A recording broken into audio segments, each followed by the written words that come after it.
ને લઈને મહત્વપૂર્ણ સમાચાર અત્યારે સામે આવી રહ્યા છે। થોડીવારમાં જ સીએએ સંબંધિત લોકો સચિવાલય ખાતે પહોંચશે।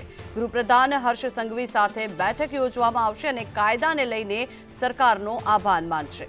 સીએએ અંતર્ગત નાગરિકતા અંગે ગૃહમંત્રી સાથે ચર્ચા કરવામાં આવશે। મહત્વનું છે કે સીએનો કાયદો આવતા અનેક લોકોમાં ખુશી છે, તેવા બધા જ લોકો જે છે તે અત્યારે હાલ સરકારનો આભાર માનશે। વધુ માહિતી મેળવીએ સંવાદદાતા હિરેન રાવલ જોડાયા છે આપણી સાથે। હિરેન, જણાવશો ખાસ કરીને જે પ્રમાણે આ સીએનો કાયદો બનાવવામાં આવ્યો છે તેનાથી ઘણા બધા લોકોમાં ખુશી છે, અત્યારે હાલ તેને લગતી શું માહિતી? કેન્દ્ર સરકારે CAA નો કાયદો દેશભરની અંદર લાગુ કર્યો અને એના કારણે બાંગ્લાદેશ, પાકિસ્તાન સહિતના દેશોના જે લઘુમતી શરણાર્થીઓ હતા અને એમને નાગરિકતા, ભારતીય નાગરિકતા આના કારણે સીધી રીતે પ્રાપ્ત થાય છે।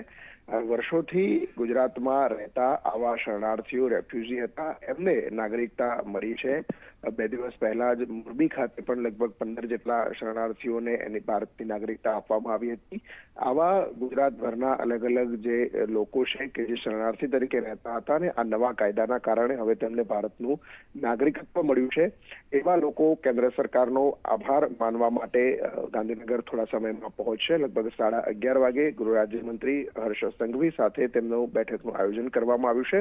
આ લોકો રાજ્ય સરકાર વતી કેન્દ્ર સરકારને આભાર પ્રસ્તાવ, પોતાનો આભાર છે તે મોકલશે કે જેના કારણે આ કાયદાથી ભારતનું નાગરિકત્વ મળ્યું અને ભારતમાં તેમને હવે રહેવા મળશે।